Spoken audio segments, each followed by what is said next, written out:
Welcome to God's Plan Works. I'm Dr. Frank Smith, and again, I'm thankful to God that you tuned in to our broadcast. And we're so glad and feel privileged and honored to be able to give you a word of encouragement. And I pray, as always, that it will be a help to you and that it will uplift you. And if you be so kind, if you are blessed by it, would you just share this video with your circle of friends, and we greatly appreciate it. Before we jump and get started in today's lesson, would you be so kind to give me a thumbs up or subscribe as well? And I want to, before I say anything else, I want to thank those who have subscribed to our channel. And if you would hit that bell to be alerted of future upcoming videos that we shall post. Today's message is going to highlight the principle of wisdom. For those of you who are Bible readers, you're probably familiar with these scriptures that we're going to introduce you to. I want to read to you, according to Proverbs 4:7, it states this. It says, "Wisdom is the principal thing, therefore get wisdom." He says, in all you're getting, get understanding. There are many people, I believe, that are seeking success without wisdom. Proverbs, that we just read to you, tells that wisdom is the principal thing. That means wisdom is above knowledge and is a priority. This does not devalue in any way the knowledge, because again, in that same text we just read to you, Proverbs 4:7, it declares, in all of your getting, get understanding. Now let's be real. There are many people worldwide that are highly educated and knowledgeable, but not wise. Solomon was taught by his father, King David, the value of wisdom. In addition, David informed his son of the source in which wisdom must come. James records in James chapter 1, verse 5, he says this, he says, if any lack wisdom, let him ask God. So Solomon was the recipient of divine wisdom, and I won't go and take this time to go into all of his history, but it is noted that he was the wisest man in the Bible. And so when God, because of his training and because of his counsel from his father, one night God asked him, he appeared to him in a vision and asked Solomon specifically, what can I do for you? What do you want? And without hesitation, Solomon immediately responded without doubt. He says, I want wisdom that I may lead your people. So never underestimate the importance of the priority of wisdom. In other words, according to what the text we just read in Proverbs 4:7, wisdom is the principal thing. Now, I want to give you a few things. What wisdom provides. Why if what we're laying on your mind to consider and think about, why is it so valuable and important? Because wisdom provides some things. Number one, if I was in class, I would say, write this down. Wisdom provides life. Wisdom provides life. According to Ecclesiastes, again, the author is Solomon, 7:12, he says, for wisdom is a defense, as money is a defense. But the excellency of knowledge is that wisdom gives life to those who have it. In other words, Ecclesiastes is saying, look, money is a defense. And when we'll put it another way, it's money talks.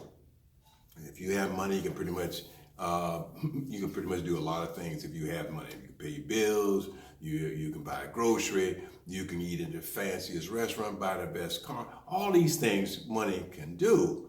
But what he's comparing, he's giving you a thought to think about in comparison to all that money. Wisdom also provides a defense. In that it says wisdom gives life to those who have it. Second thing that wisdom provides strength. Again, Ecclesiastes chapter 7 verse 19 states this. It says wisdom strengthens the wise more than 10 rulers of a city. Oh God. Wisdom strengthens the wise more than 10 rulers of a city. And so we say it provides life, it provides strength, but wisdom also provides happiness. Reading from Proverbs chapter 3, verse 13, and I hope that you would read these chapters in their entirety on your own. Happy says, happy is the man that finds wisdom and the man that gets understanding. Happy.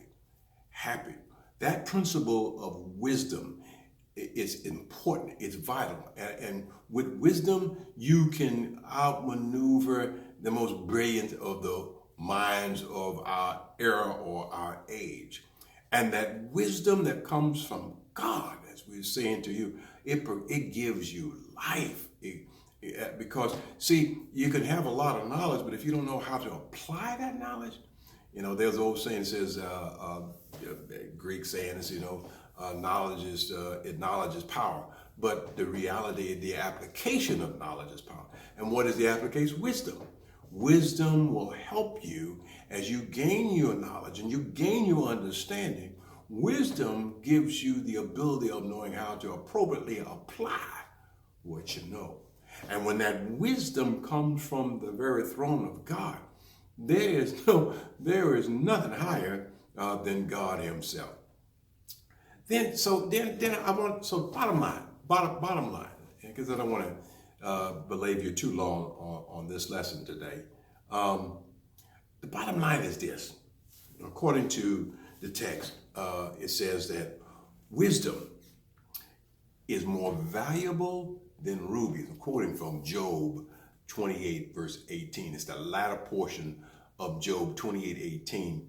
It says, for the price of wisdom is above rubies.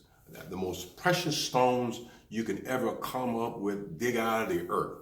Wisdom is more precious than any precious jewel or a diamond, gold, whatever.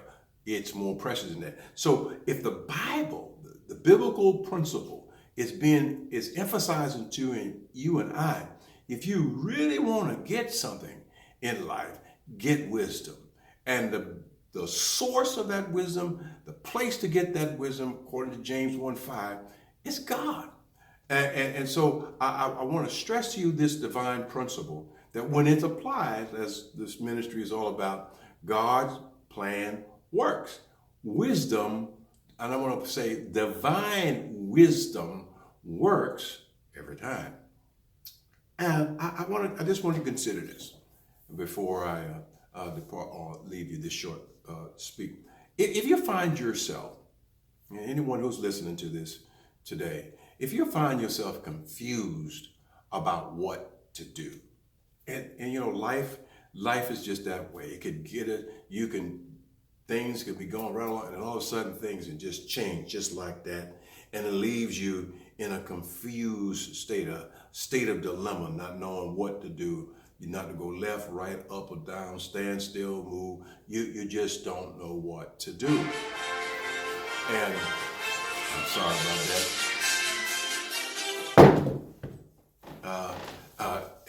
Sorry about that. You don't know what to do. But James provides us a strategy, a strategy and a methodology. If you apply it to your life, if you're in a confused state, it will guide you in what to do. Here's what James says, James 1:5. I'm just going to pull out some bullet points, and I encourage you to read. It's more to it than just James 1:5, but I just want to pull some bullet points out of that text for your consideration. If you're in doubt, you don't know what to do, you're trying to study, you're trying to do right, you're trying to live right, you're trying to find out, should I do this or should I not? Should I stay, should I go? Whatever your dilemma may be, use this methodology, this strategy of James to gain divine wisdom into your life and put these equations in your life. Write these, think about these steps, write them down if you can, and review them for yourself out of James 1:5. He says the first thing is to ask God. If anyone lacks wisdom, he's saying, ask God. Now, when you ask, you also want number two, second thing he puts to us in this text, in James 1:5, it says, understand that God is a liberal giver of wisdom. This is important. Don't ever think or lower yourself or think that somebody else is better than you or you're not as smart. I have a couple of my students, I have to say this every day. They'll say, I'm not that smart. And I said, no, you at this table, when you're around me, you are smart. You are smart. You always know how to figure things out. We're not going to prophesy to yourself. You're not going to, put this little thing in your mind, because what you plant in your heart, you produce. If you plant, I can't, then you will never do. But with God, all things are possible. So when you go to him, understand he's no respecter of person. So I don't care what your status in life, I don't care what's going on, what's happened to you. God is a liberal giver of wisdom. All it requires is that you ask him. Now, James makes it very clear that when you ask, there's a certain way to ask. He said, when you ask, do not doubt.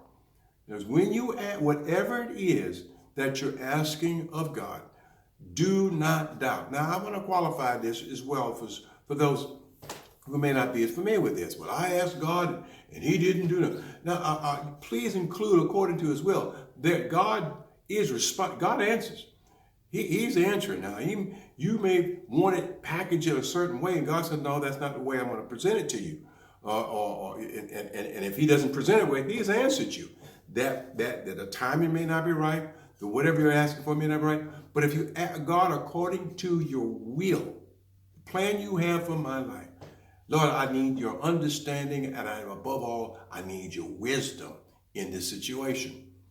And then he concludes this, and Jesus even taught this, and I'm not going to sidetrack too far. Jesus taught this in Mark, it's recorded in Mark 11, 22, 23. If you read that, is when you ask, you ask in faith, believing you already possess your petition.